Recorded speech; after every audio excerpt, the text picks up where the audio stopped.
Maaga pa nga lang yan at nagising na nga ako. Ang aga kasi ng pasok ng asawa ko mga mare. Patimpla nga siya sa akin ng 2 kape mga mare kasi darating daw yung kasama niya. May usapan kasi silang dalawa mga mare. Pagpunta daw niya dito magdadala daw siya ng pandesal tapos itong si Michael magtitimpla na daw ng 2 kape. Ganun. Anong oras na nga yan mga mare? Diyos ko wala pa din yung kasama niya. Kaming dalawa na lang yung nagkape dito sa labas. Pinaandar niya na nga din tong motor niya mga mare habang nagkakape kami ditong dalawa.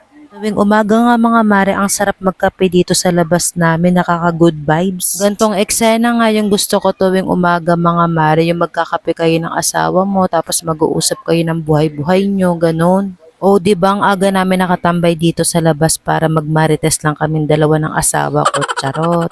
Tumatanda ka na talaga ata mga mare, ganito na talaga yung eksena mo tuwing umaga maaga kagigising para magkape. Pagkaalis nga niya dyan mga mare, syempre pumasok na nga ako dito kagad sa loob ng bahay namin. Nakita ko yung anak ko, sobrang sarap pa ng tulog. Simulan na rin ako maglaba mga mare habang maaga pa para maaga rin tayo matapos. Habang naglalaba nga ako dyan mga mare, nagluto na nga muna ako ng almusal namin dito ni Kurt. Magluluto lang ako dyan mga mare ng 2 itlog tapos 2 pirasong luncheon meat. Siyempre mga mare, multitasking ang mare nyo habang umiikot yung washing machine natin. Nagluluto na tayo ng pagkain, ganun.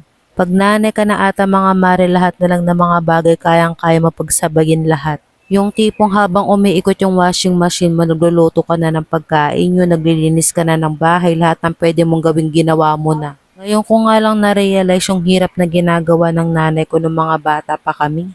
Ngayon nga na may asawa na ako at anak na ako, naintindihan ko na yung hirap ng ginagawa ng nanay natin ng mga bata tayo kung paano tayo alagaan, asikasuhin, paglaban ng mga damit, paglinis sa bahay. Hirap pala na ginagawa nila mga mare at nararanasan ko na rin to ngayon dahil may sarili na rin akong pamilya.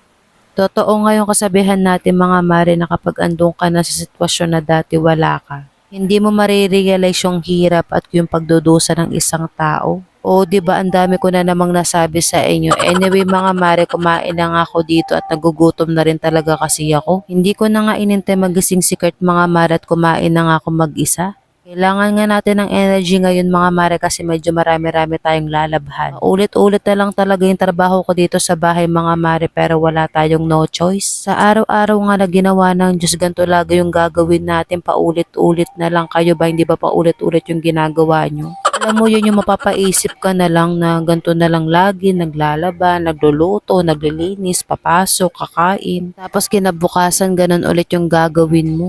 Pero okay lang yun mga mare kahit nakakapagod na bawal tayo mapagod hala.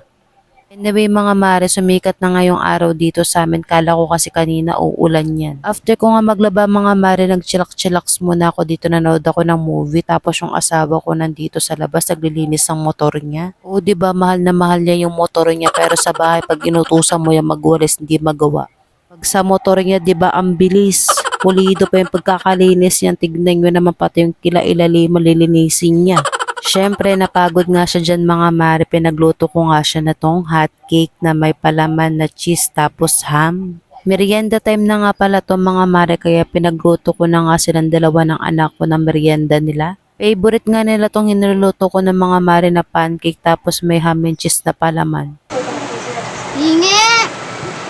Sa isa. Hoy, sarap. Isa pa ako ah. Ano? Isa pa ako. Ayan. Ito nag-cheese sa'yo. Ano yung cheese? Inubos ko niya. Tanga may palaman na cheese. Yun. Ayun lang mga mare. See you sa next vlog. Salamat sa panonood.